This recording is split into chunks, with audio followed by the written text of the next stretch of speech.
Good morning विद्यार्थी मित्रों, myself Amit Mohpada from the Sansthan English medium school. आज हम 9th स्टैंडर्ड हिंदी में लेसन 19 महाकवि कालिदास, लेसन 19 महाकवि कालिदास। सबसे पहले हम उसके शब्दार्थ देखेंगे। शब्दार्थ है, फर्स्ट नंबर है अभिभावक। अभिभावक मीन्स बच्चों के पारिवारिक रक्षक। अभिभावक मीन्स बच्चों के पारिवारिक रक्षक। शास्त्रार्थ, शास्त्रार्थ मीन्स शास्त्र संबंधी चर्चा। शास्त्रार्थ मीन्स शास्त्र संबंधी चर्चा। अनुरोध, अनुरोध मीन्स आदेश। अनुरोध मीन्स आदेश। ग्लानि, ग्लानि मीन्स दुख, दुख या पीड़ा। संकेत, संकेत मीन्स इशारा। यकायक मीन्स सहसा। निरक्षर मीन्स अड़पड़। ग्लानि, दुख, संकेत, इशारा, यकायक, सहसा, निरक्षर, अनपढ़। तो अब हम लेसन के बारे में, इससे पहले हम लेसन के लेखक के बारे में जानेंगे। लेसन 19 महाकवि कालिदास। उनके लेखक है नरपत बारहट हड़वेचा। राजस्थान संस्कृति के शोधकर्ता नरपत बारहट हड़वेचा ने एमए बीएड की उपाधि प्राप्त की है। जयनारायण विश्वविद्यालय जोधपुर से वे संबद्ध है। उनकी विशेष रुचि काव्य लेखन में है। वे संस्कृति के प्रवाहों और प्रवाहों को समझने में यत्नशील है। महापुरुषों को नमन करते हुए आपने लिखा है, जिन्होंने देश सेवा की खातिर अपना घर परिवार छोड़कर ऐसो आराम त्याग कर भूखे प्यासों नंगे पांव रहकर देश को गुलामी की जंजीरों से मुक्त कराने के लिए सर्वस्व कुर्बान किया, वे वंदनीय है। महापुरुष की जीवनिया आपकी प्रसिद्ध कृति है। इस संग्रह में कुल 60 प्रसिद्ध महापुरुष का जीवन चरित्र अंकित है। प्रस्तुत जीवनी महाकवि कालिदास में कालिदास के जन्म और परिचय का एवं उनकी प्रसिद्ध साहित्यिक रचनाओं का विवरण है। तो ये था लेखक के बारे में। अब इनमें क्या है, लेसन में क्या है उसके बारे में। इस कृति से यह संदेश मिलता है कि किसी बच्चे को बुद्धू मानना नहीं चाहिए। बुद्धू मीन्स मूर्ख मानना नहीं चाहिए, क्योंकि वह मौका मिलते ही हीरे की तरह चमक सकता है। तो यहाँ पर लेसन 19 महाकवि कालिदास के बारे में बताया है कि कालिदास इस कृति के द्वारा हमें संदेश मिलता है कि किसी बच्चे को मूर्ख या बुद्धू समझना चाहिए नहीं। अगर उसको मौका मिलता है तो वह अपने आप को चमका सकता है, हीरे की तरह चमका सकता है। तो अब हम देखेंगे क्या है लेसन में। कालिदास को एकमात्र संस्कृत के महाकवि के रूप में जानते हैं। कालिदास का नाम सबने सुना है। महाकवि कालिदास के नाम से हमने कालिदास को जाना है, समझा है कि कालिदास को हम मात्र संस्कृत के महाकवि के रूप में जानते हैं। स्वयं महाकवि कालिदास ने अपने विषय में कुछ नहीं लिखा है। हम जानते हैं कि कालिदास संस्कृत के महान कवियों में उनका नाम है। हम उनके बारे में जानते हैं, संस्कृत में हम पढ़ते हैं, उनकी रचनाओं के बारे में भी हम जानते हैं। तो यहाँ पर उनके जीवन के बारे में कुछ यहाँ पर बताया गया है। कालिदास को हम मात्र संस्कृत के महाकवि के रूप में जानते हैं। स्वयं महाकवि कालिदास ने अपने विषय में कुछ नहीं कहा। महाकवि कालिदास ने अपने विषय में कुछ कहा नहीं है। हर्षचरित के शुरू में कवि बाण ने कालिदास का उल्लेख किया है। संस्कृत के महाकवि के रूप में हम कालिदास को जानते हैं। खुद महाकवि कालिदास ने अपने बारे में कुछ नहीं बताया, अपने विषय में कुछ नहीं कहा। लेकिन हर्षचरित के शुरू में कवि बाण ने कालिदास का उल्लेख किया है। हर्षचरित के शुरुआत में कवि बाण ने हर्षचरित की रचना की थी। हर्षचरित में उन्होंने कालिदास का उल्लेख किया है। इससे पता चलता है कि कालिदास बाण से पहले हुए हैं। अब हमको पता नहीं है कि कालिदास कौन से समय में हुए, कौन से काल में हुए, कौन से समय में हुआ, हमको पता नहीं है। लेकिन यहाँ पर कालिदास ने खुद अपने बारे में कुछ नहीं बताया, लेकिन यहाँ पर अनुमान लगाया गया है कि हर्षचरित के शुरू में कवि बाण ने कालिदास का उल्लेख किया है। इससे पता चलता है, इससे अनुमान लगाया जा सकता है कि कालिदास बाण से पहले हुए हैं। एक स्थान पर स्वयं कालिदास ने अपने अभिभावक के रूप में, अब एक स्थान पर कालिदास ने अपने अभिभावक मीन्स बच्चों के पारिवारिक रक्षक, अभिभावक मीन्स बच्चों के पारिवारिक रक्षक, तो उनके पारिवारिक रक्षक के रूप में विक्रम नाम का उल्लेख किया है। वह कौन सा विक्रम है, इस बात का अभी पूरी तरह पता नहीं चल पाया है। अब ये भी पता नहीं है कि कौन से विक्रम की बात उन्होंने की है, वो भी पता नहीं है। फिर भी उन्हीं राजा विक्रमादित्य और राजा भोज का समकालीन मानकर कितनी ही कथाओं का नायक बनाया गया है। अब पता नहीं है कि कौन से विक्रम की बात उन्होंने की है, फिर भी उन्हें राजा विक्रमादित्य और राजा भोज का समकालीन मानकर इस कितनी ही कथाओं का नायक बनाया गया है। विभिन्न भाषाओं में पहेलियों और लोक कथाओं में उनकी विद्वता, कविता और चमत्कारिक प्रसंगों का वर्णन किया गया है। विभिन्न भाषाओं में उनकी पहेलियों की, उनकी लोक कथाओं में उनकी जो विद्वता है, विद्वानता है, उनकी कविता और उनके चमत्कारिक प्रसंगों का वर्णन देखने को मिलता है। जन्म और उनके परिचय के बारे में कुछ विद्वानों ने कालिदास का जन्म 365 ईस्वी सन तथा निधन 445 ईस्वी सन माना है।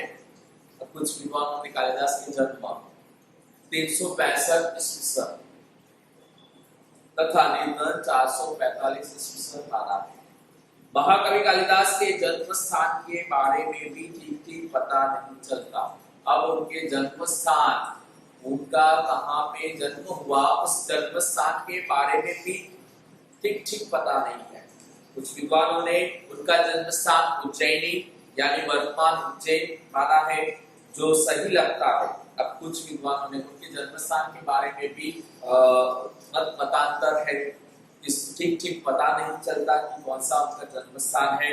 कुछ विद्वानों ने उनका जन्म स्थान उज्जैनी, जो वर्तमान उज्जैन है, उसको माना है, जो सही भी लगता है, क्योंकि मेघदूत में स्वयं कालिदास ने उज्जैनी को विशिष्ट दर्शनीय कहा है। कालिदास मेघदूत में उज्जैनी को विशिष्ट दर्शनीय कहा है, तो उससे भी ऐसा पता चलता है कि शायद उनका जन्म स्थान उज्जैन या उज्जैनी रहा होगा। और लंबा रास्ता पड़ने पर भी उधर से जाने के लिए बादल से अनुरोध किया गया है।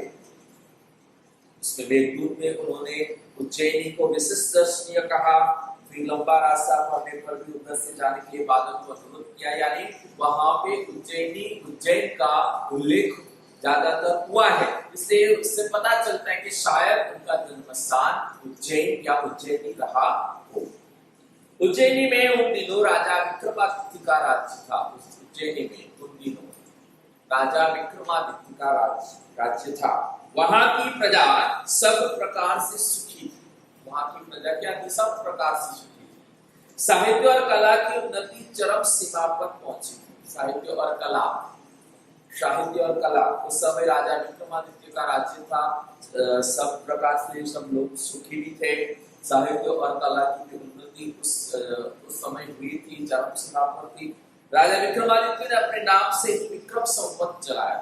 अब राजा विक्रमादित्य ने अपने नाम से ही विक्रम संवत की शुरुआत की। समय समय पर उन्होंने सोने के जो सिक्के चलवाए थे, उनसे उनके राज्यकाल का ठीक पता चलता है। समय समय पर उन्होंने क्या किया? सोने के सिक्के चलवाए और उससे पता चलता है, उनके राज्यकाल के बारे में पता चलता है। विक्रमादित्य के शासन काल में जितना वैभव देश में था, जितनी साहित्य तथा कला की उन्नति हुई, उतनी कभी नहीं हुई। अब क्या है, विक्रमादित्य का जब शासन काल था, उस शासन काल में साहित्य और कला की बहुत उन्नति हुई और देश में बहुत ही वैभव था। उतनी कभी नहीं हुई उस समय जब विक्रमादित्य का शासन था। तब जितना देश में वैभव था और साहित्य कला की उन्नति थी, उतना कभी नहीं हुआ। एक से बढ़कर एक कवि, साहित्यकार और वैज्ञानिक इस युग में उत्पन्न हुए। उनके समय काल में, उनके युग में एक से एक बढ़कर कवि, साहित्यकार और वैज्ञानिक उत्पन्न हुए।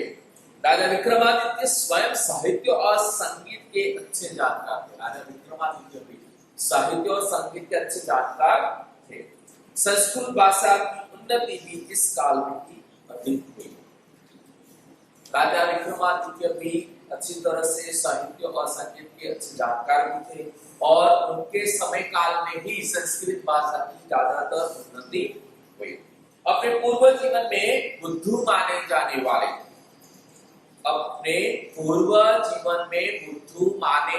वाले कालिदास विक्रमादित्य के दरबारी कवियों में सर्वश्रेष्ठ थे। अब हम यहाँ पर कालिदास के बारे में जानने की कोशिश करते हैं।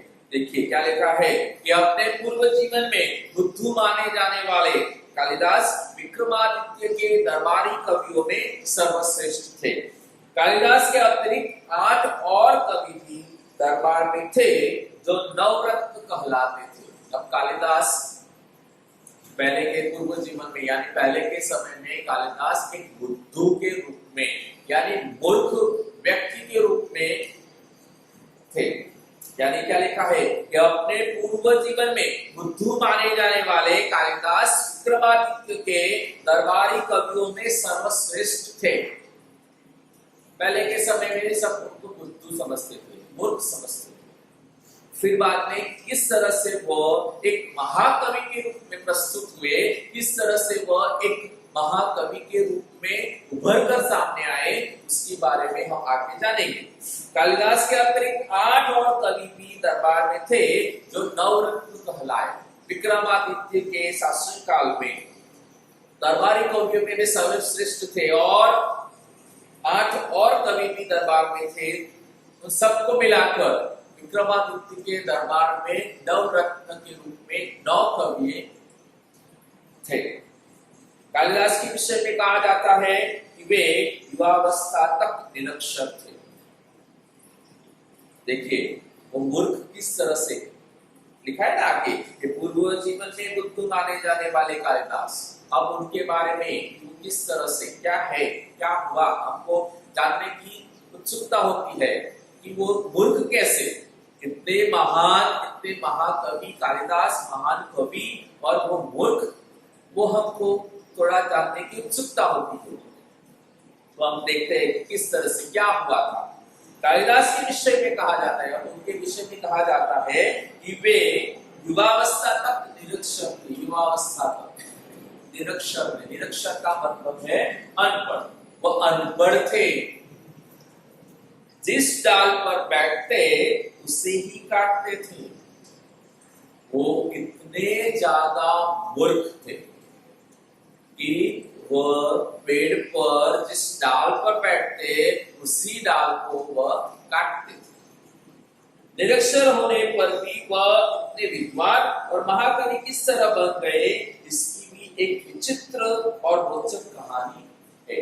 अब निरक्षर यहाँ पे तो लिखा है कि कालिदास के विषय में कहा गया है कि युवावस्था तक निरक्षर थे।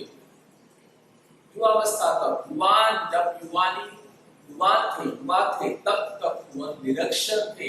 निरक्षर यानी अनपढ़ थे, उनको पढ़ना लिखना आता नहीं था, फिर भी वह एक महान कवि और विद्वान कैसे बने। एक विचित्र घटना है और रोचक कहानी भी है, वो आगे देखते हैं। उन दिनों शारदानंद नाम के एक राजा थे।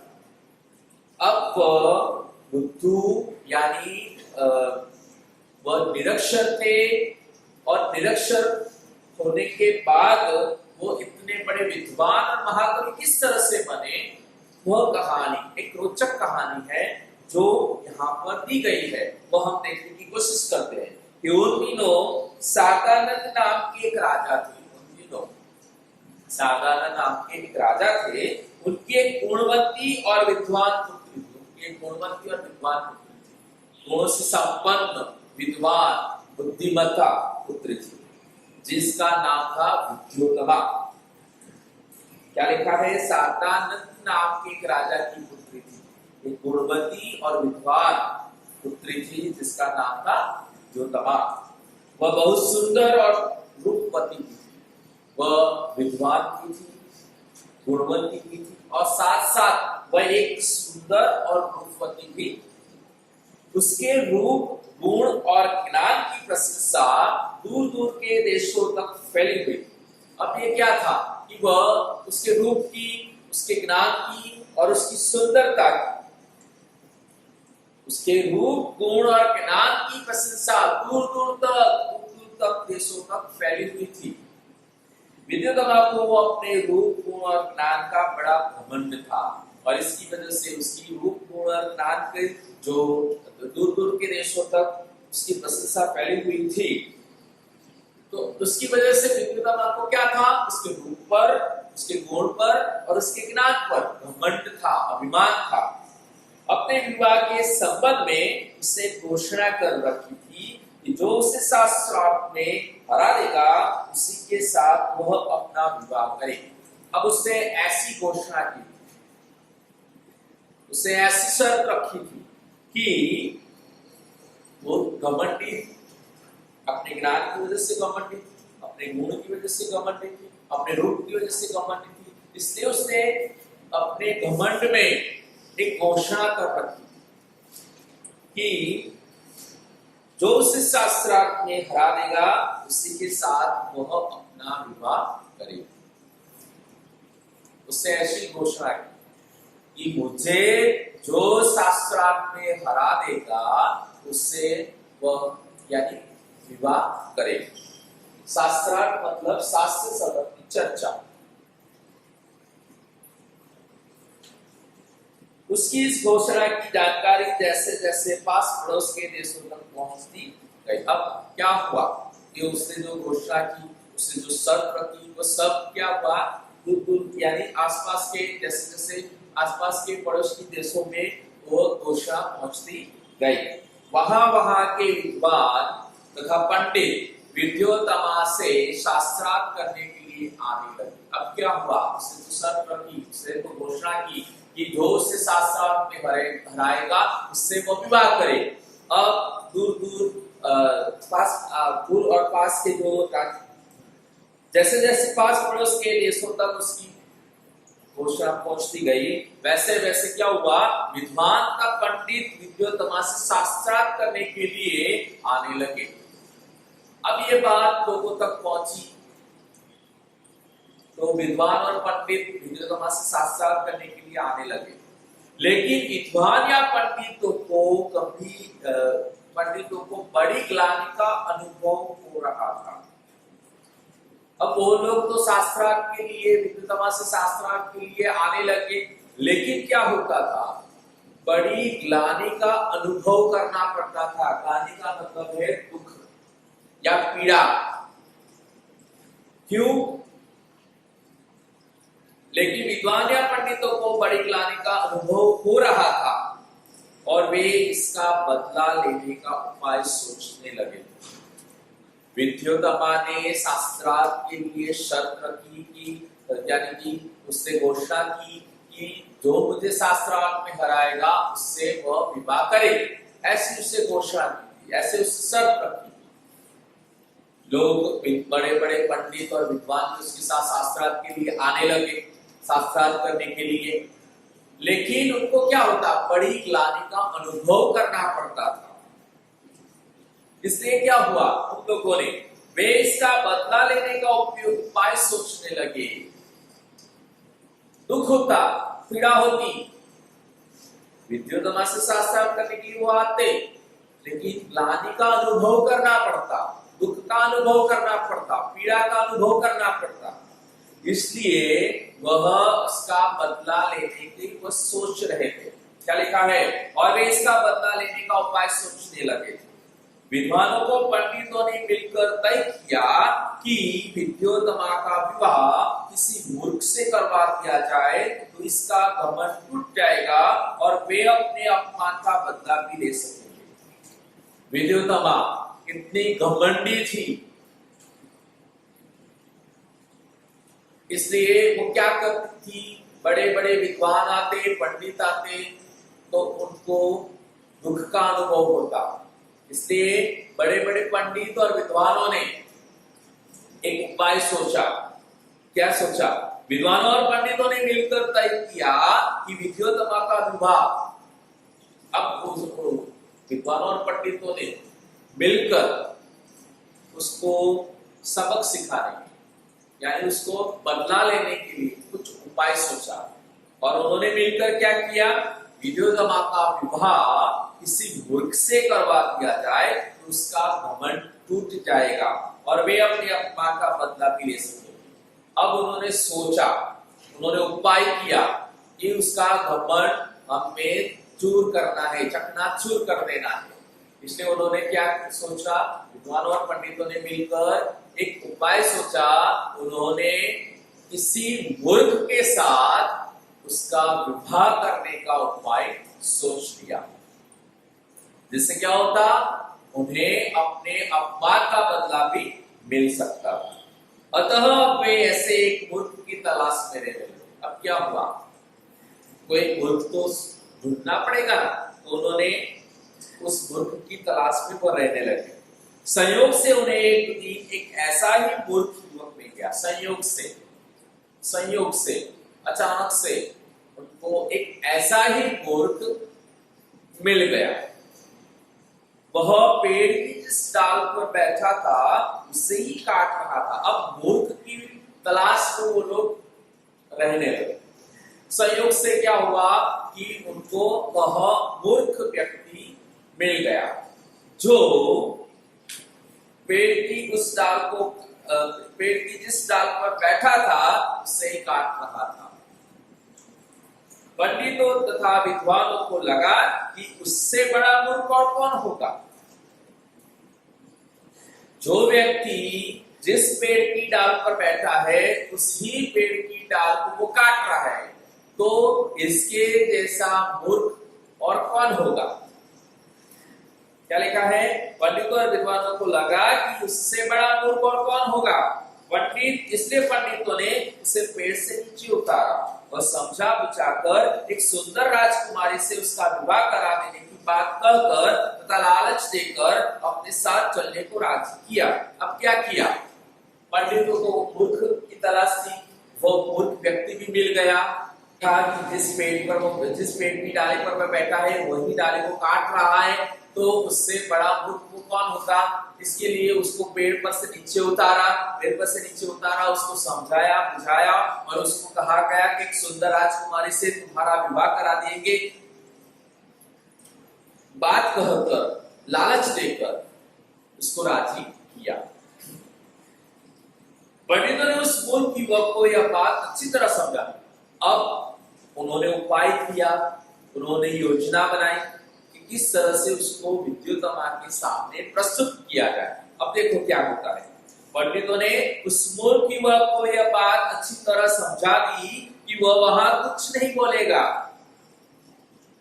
मूर्ख युवक को उन्होंने पेड़ से नीचे उतारा, मूर्ख युवक को समझाया, मूर्ख युवक को लालच दी गई, मूर्ख युवक को कहा गया एक सुंदर राजकुमारी के साथ तुम्हारा विवाह करा दिया जाएगा। ये सब कहा गया।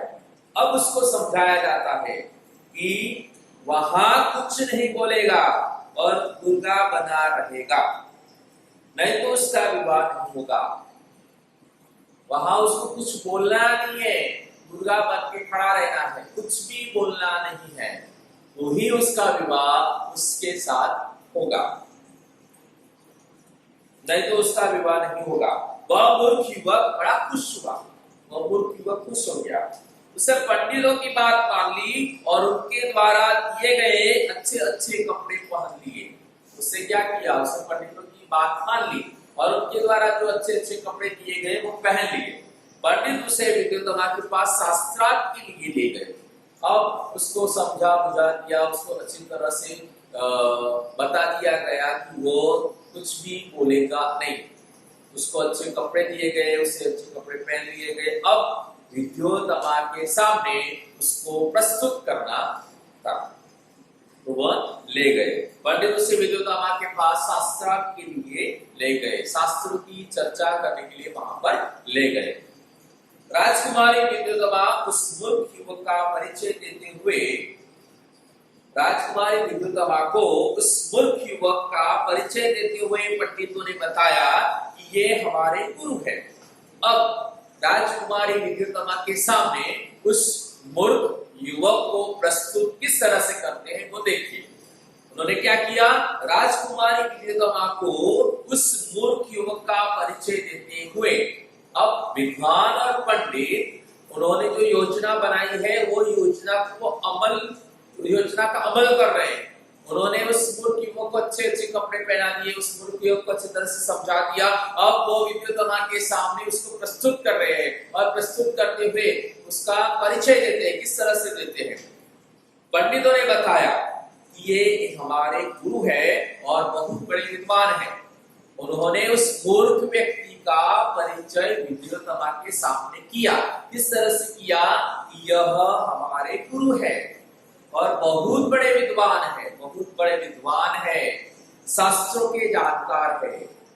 क्या बताया, गुरु है हमारे, विद्वान है और शास्त्रों के जानकार है। आपके साथ शास्त्रार्थ करने यहाँ आए हैं। अब आपके साथ शास्त्रार्थ करने, आपके साथ शास्त्रों पर चर्चा करने के लिए वो यहाँ पर आए हैं। लेकिन उन दिनों में मौन व्रत चलने के कारण ये संकेत से ही शास्त्रार्थ करेंगे, लेकिन इन दिनों वह मौन व्रत धारण किए हुए। उन्होंने कैसी योजना बनाई, एक मूर्ख व्यक्ति को उन्होंने विद्युतमा के सामने प्रस्तुत किया। उस मूर्ख व्यक्ति को कहा गया कि तू अपना मुंह बंद रखेगा, कुछ भी बोलेगा नहीं। अगर कुछ भी बोल दिया तो उस राजकुमारी के साथ तुम्हारा विवाह नहीं होगा। इसलिए वह मूर्ख व्यक्ति चुप रहता है। उसको अच्छे कपड़े पहना दिए गए, उसको विद्युतमा के सामने प्रस्तुत किया गया। विद्युतमा को बताया गया कि हमारे गुरु हैं, विद्वान हैं, शास्त्रार्थ में पारंगत है, आपसे शास्त्रार्थ करने के लिए आए हैं। लेकिन इन दिनों क्या लिखा है, लेकिन उन दिनों मौन व्रत चलने के कारण ये संकेत से ही शास्त्रार्थ करेंगे। उन्होंने भी शर्त रखी, ये अभी मौन व्रत चल रहा है, मौन व्रत चल रहा है, इसलिए वह शास्त्रार्थ संकेत यानी इशारों से शास्त्रार्थ करेंगे। विद्युतमा पंडितों की यह छल भरी बात नहीं समझ सकी। विद्युतमा की समझ में नहीं आया कि पंडित उसके साथ छल कर रहे हैं, इसकी समझ में आया नहीं। और शास्त्रार्थ के लिए तैयार हो गए और शास्त्रों की चर्चा के लिए तैयार हो गए। उससे युवक को एक उंगली दिखाई। अब शास्त्र किस तरह से होता है, यहाँ पे विद्वान और पंडितों ने उस मूर्ख युवक को विद्युतमा के सामने प्रस्तुत कर दिया। उस मूर्ख युवक को भी गुरु बता दिया, विद्वान बताया, शास्त्रों में पारंगत बताया। अब विद्युतमा को इन सब योजना का पता नहीं चला। ये विद्वान और ये पंडित और विद्वान उसके साथ छल कर रहे, वो उसकी समझ में नहीं आया। उससे क्या किया, शास्त्रार्थ की शुरुआत क्या किया। विद्युतमा पंडितों की छल भरी बात नहीं समझ सकी और शास्त्रार्थ के लिए तैयार हो गई। उससे युवक को एक उंगली दिखाई, जिसका भाव था कि ईश्वर एक है।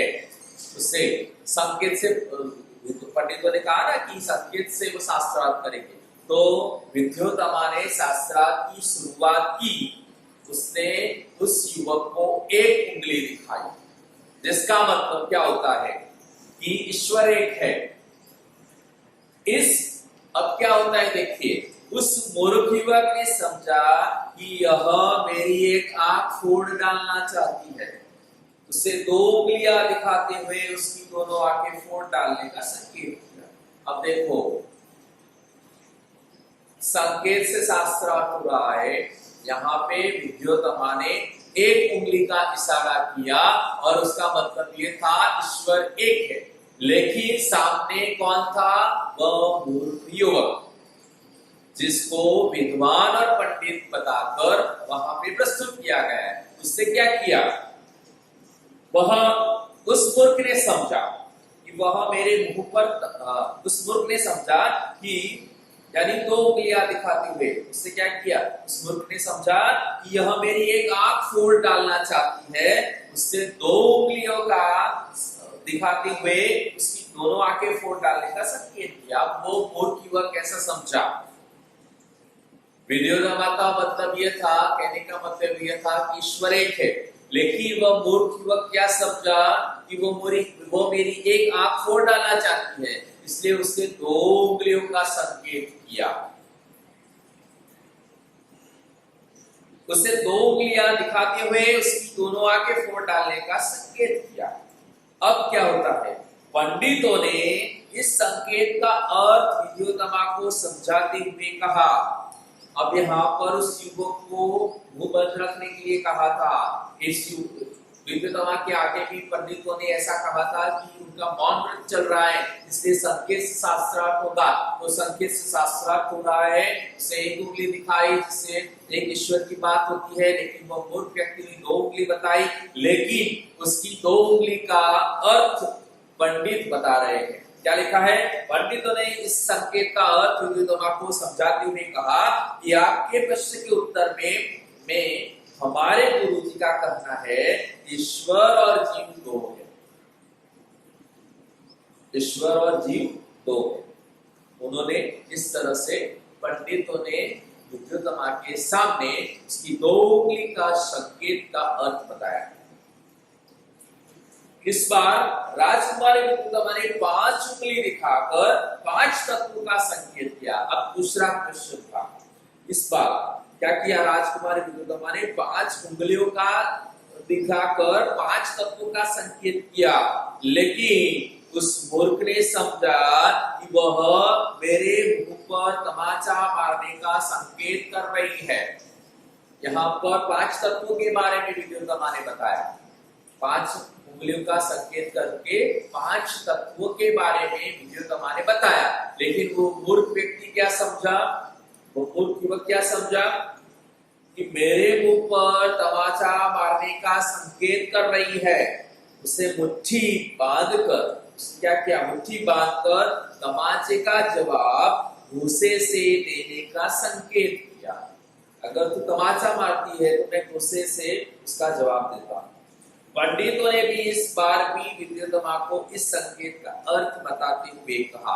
अब पंडितों ने भी इस बार उसका अर्थ बताते हुए विद्योतमा से कहा, आपने 5 उंगलियों से 5 तत्वों का संकेत किया, लेकिन हमारे गुरुजी का कहना है कि 5 तत्वों के मिलने से ही सृष्टि का निर्माण हुआ है, अलग अलग रहने में नहीं। आपने 5 उंगलियों का संकेत किया है, लेकिन हमारे गुरु जी का कहना है कि 5 तत्वों के मिलने से ही इस सृष्टि का निर्माण हुआ है, इस जगत का निर्माण हुआ है, अलग अलग रहने में नहीं। इस तरह उपरोक्त शास्त्रार्थ में विद्योतमा ने उस मूर्ख युवक से अपनी हार मान ली और दोनों का विवाह धूमधाम से पंडितों ने करवा दिया। अब क्या हुआ? उपरोक्त शास्त्रार्थ में विद्योतमा ने उस मूर्ख युवक के सामने अपनी हार स्वीकार कर ली और विद्वानों और पंडितों ने विद्योतमा और मूर्ख युवक का विवाह करवा दिया। एक दिन की बात है। अब विवाह होने के बाद किस तरह से पता चलता है, किस तरह से उस मूर्ख व्यक्ति की पोल खुल जाती है, वो यहाँ पर देखते हैं। एक दिन की बात है, एक ऊंट की बोली सुनकर वह मूर्ख युवक अपना मौन व्रत भूलकर यकायक बोल बैठा, उठ उठ।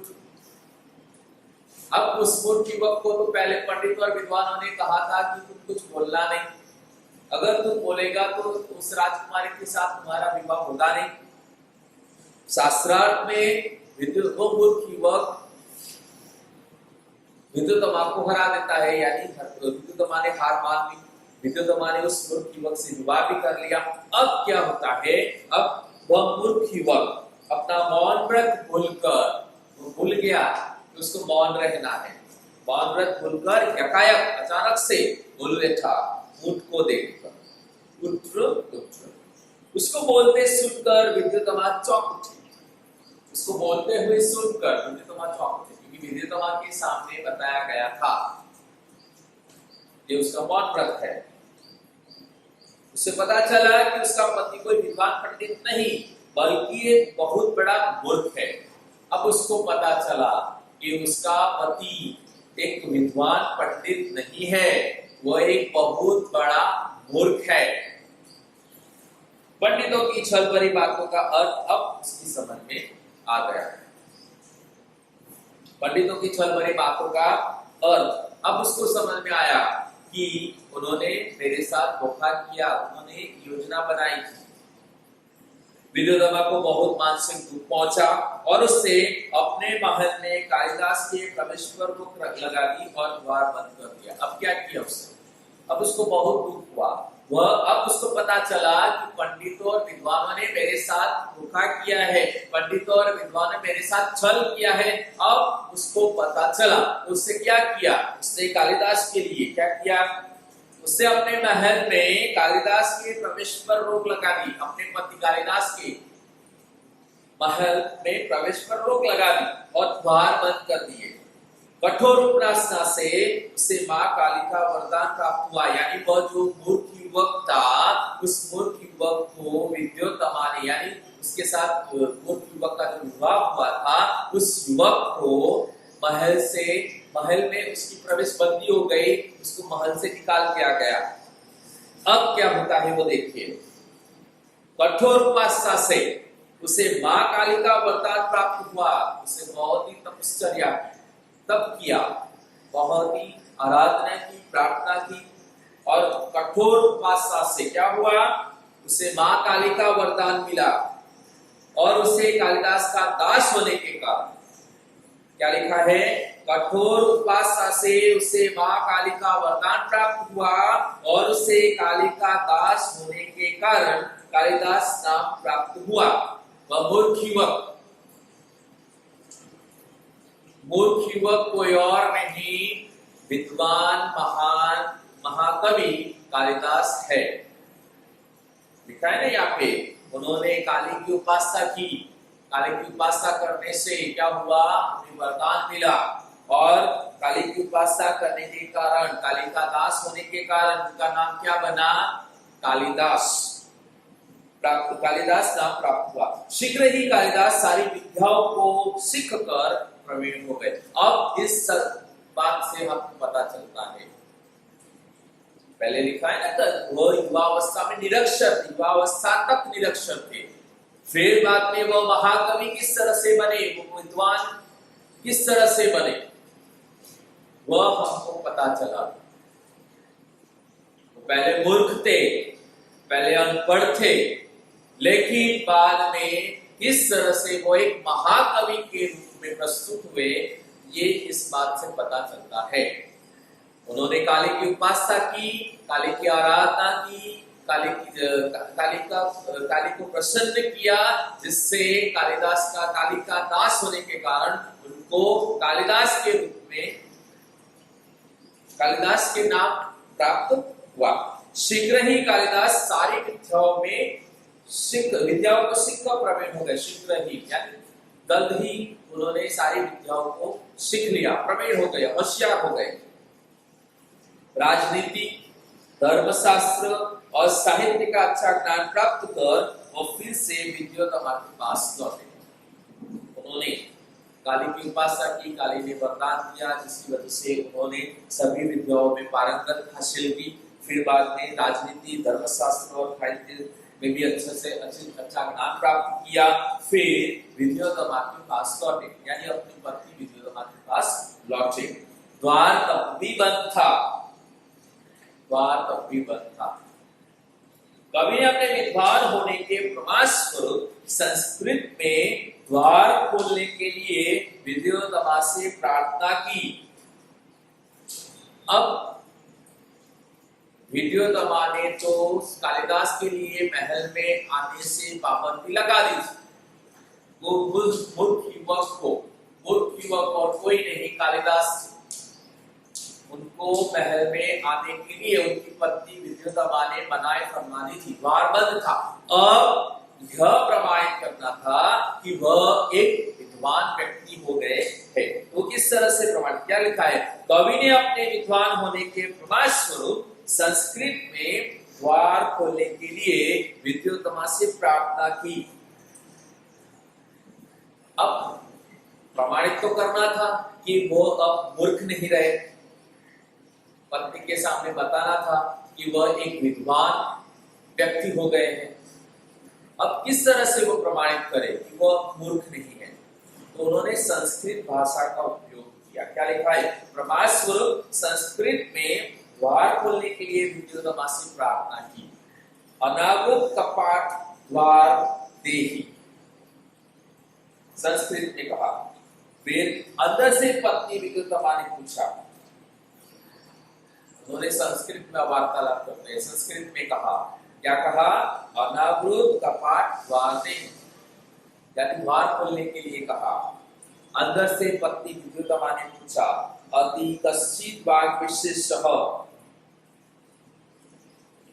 तब इस पर महाकवि कालिदास से पत्नी के पूछने पर कि अस्ति कश्चित वाग विशेषः, तब इस पर महाकवि कालिदास से क्रमशः कुमार संभव, मेघदूत और रघुवंश की रचना विद्योतमा को सुनाई। विद्योतमा को जब उनके पंडित होने का विश्वास हो गया तो उनसे द्वार खोलकर महाकवि का स्वागत किया। अब उनको पता चल गया, पत्नी ने कहा कि आप कौन हो, किस तरह से, यानी अस्ति कश्चित वाग विशेषः। महाकवि कालिदास ने क्या किया? अपना प्रमाण स्वरूप उन्होंने, यानी वो विद्वान हो गए हैं वो बताने के लिए उन्होंने कुमार संभव, मेघदूत और रघुवंश की रचना विद्योतमा, यानी अपनी पत्नी विद्योतमा के सामने सुनाई।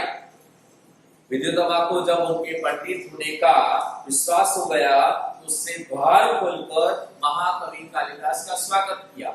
अब उनको विश्वास हो गया कि अब वह मूर्ख व्यक्ति नहीं रहे, वह मूर्ख युवक नहीं है, वह अब एक महाकवि के रूप में प्रस्तुत हुए। ये विश्वास हो गया तो उसने द्वार खोलकर महाकवि का स्वागत किया। कालिदास को हर क्षेत्र का गहरा अनुभव था। प्रकृति का जैसा वर्णन उनके साहित्य में मिलता है वैसा कहीं नहीं मिलता। अब इन सब बातों से आप लोगों को पता चल गया कि महाकवि कालिदास किस तरह से कालिदास बने। वो सब बातें आपने देखी और सुनी। अब आगे, कालिदास को हर क्षेत्र का गहरा अनुभव था, हर क्षेत्र का अनुभव था। प्रकृति का जैसा वर्णन के साहित्य में मिलता है ऐसा कहीं नहीं मिलता। प्रकृति का वर्णन उनके साहित्य में जिस तरह से मिलता है ऐसा कहीं और मिलता नहीं है।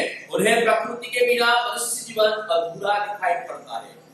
उनके साहित्य सर्जन में हमको प्रकृति का स्थान देखने को मिलता है और प्रकृति के बिना मनुष्य जीवन अधूरा दिखाई पड़ता था।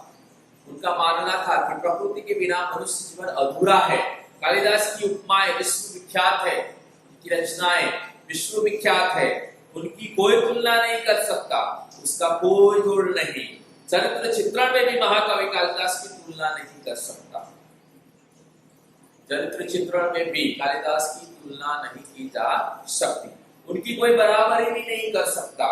उसके पात्रों का व्यक्तित्व अपनापन लिए रहता है, हर बात बड़ी ही स्वाभाविकता से उपस्थित होती है। कालिदास अपने काव्य तथा नाटक के द्वारा बार बार यही बताना चाहते हैं कि राजा प्रजा का शासक ही नहीं उसका रक्षक और पिता भी है। उनकी रचनाओं में हमको ये देखने को मिलता है कि कालिदास अपने काव्य और नाटकों में उन्होंने यह बताने की कोशिश की है कि राजा प्रजा का शासक नहीं होता लेकिन रक्षक और पिता भी होता है। उन दिनों समाज में नारी का क्या स्थान था इस बात का भी पता हमें कालिदास की रचनाओं में मिलता है। उस समय नारियों का क्या स्थान था, यह भी उनकी रचनाओं में देखने को मिलता है। समाज में नारी को सम्मान और श्रद्धा की दृष्टि से देखा जाता था और उसे नृत्य, संगीत, चित्रकला आदि की शिक्षा दी जाती थी। उनकी रचनाओं में हमको पता चलता है कि वह नारियों का क्या स्थान था।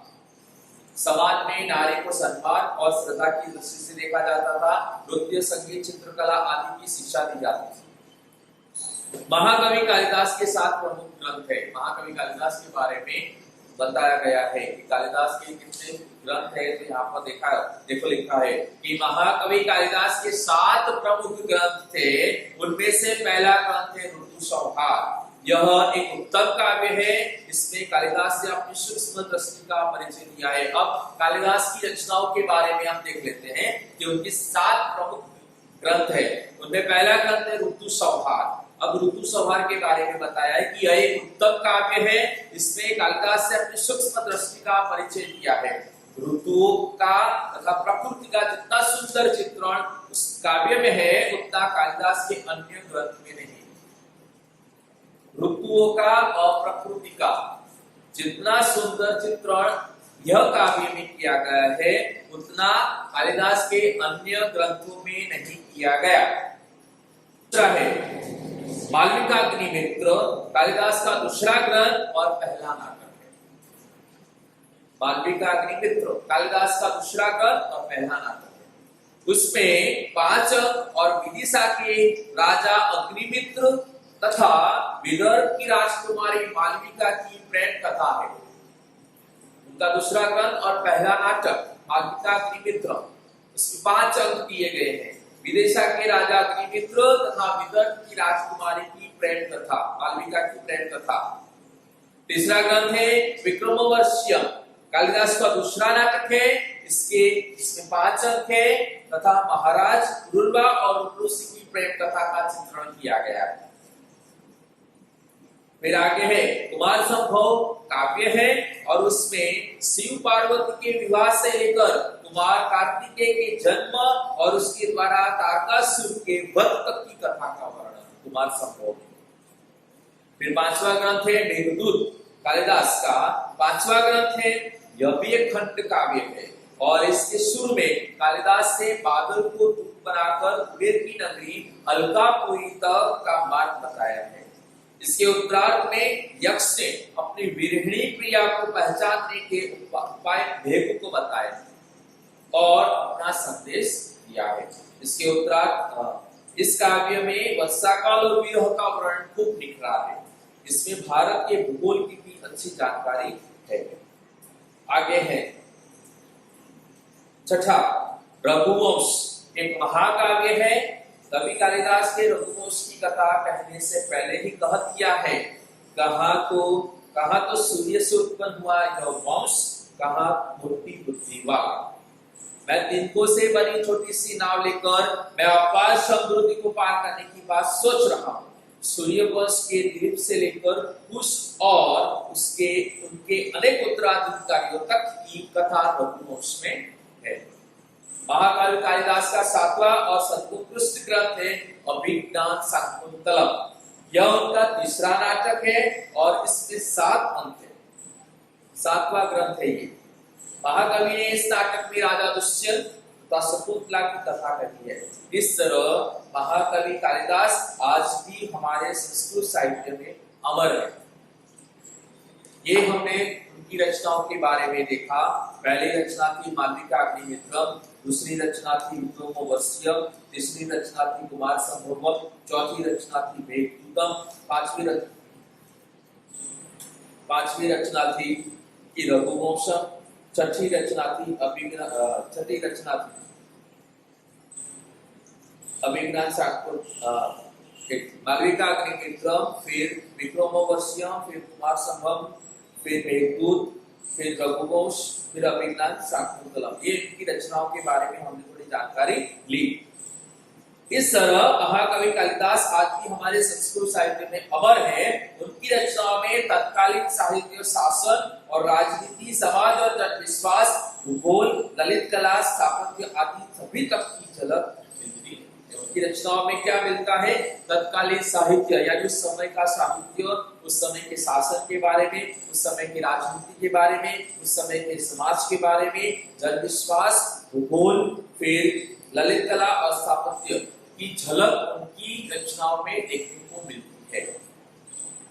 तो ये लेसन था महाकवि कालिदास। इसमें महाकवि कालिदास के बारे में हमने पहले देखा कि कालिदास के बारे में कि कालिदास एक मूर्ख व्यक्ति थे और उनकी मूर्खता, फिर बाद में वो किस तरह से विद्वान बने, वो किस तरह से महाकवि के रूप में स्थापित हुए, ये सब बातें हमने इस लेसन में देखी। लेसन 19 महाकवि कालिदास, जिसकी पीडीएफ फाइल में आप लोगों को भिजवाऊंगा। जो भी पीडीएफ फाइल में हो वो आप लोगों को नोटबुक में लिखनी है, कंपलसरी लिखनी है, आप लोगों को सिलेबस में उसको लिखना है।